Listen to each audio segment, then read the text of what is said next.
Hey Grizz fans, it's your Grizzlies weekly update. I'm Michael Wallace. This is Kelcey Wright Johnson.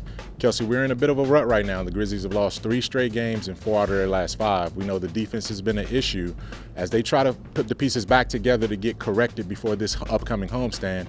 What are 2 or 3 things that stood out for you in terms of how they played?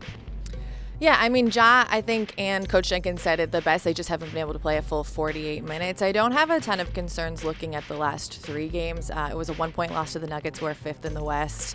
If you're keeping up with some of the best teams in the West and losing by 1 point without Jaren, without sometimes Grayson, without sometimes Justice, I think if we would have looked at this at the beginning of the season and said without these players, we're, having games against the Nuggets and the Suns and losing those, we'd be okay with it.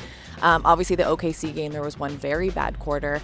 They let 38 points in that last quarter against OKC. They haven't done that in 10 games now, 11 games, and then followed that up with 2 36-point quarters against the Suns. But the Suns are the hottest team in the West right now. They are number 2 in the Western Conference. So if I'm looking at the last 3 games, not a ton of concerns, but you do want to pick up on the defensive end, make things a little more difficult for offenses coming in for those 4 home games coming up.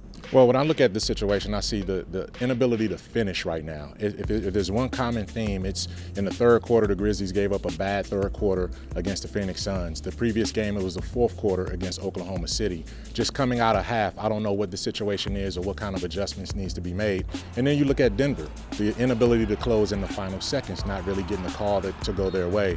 But these are all learning lessons for the Grizzlies. Obviously, 2nd youngest team in the league. We keep harping on that.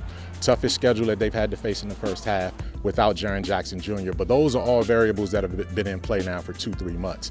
Now, as the Grizzlies go into this 4-game homestand that starts Wednesday against the Miami Heat, this is going to be an emotional game for Justice Winslow, obviously facing his former team. What do the Grizzlies have to do to sort of get off this slide right now and return back to the ways that we're familiar with? I feel like I keep saying the same things over and over every time we talk about the Grizzlies. Number 1 is health.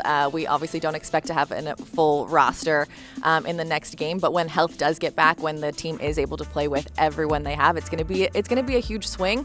And then 2, I'm going to just be Ja Morant. In 2 games ago, he finished every question that he was asked post game with, "We didn't play a full 48 minutes. We didn't play a full 48 minutes."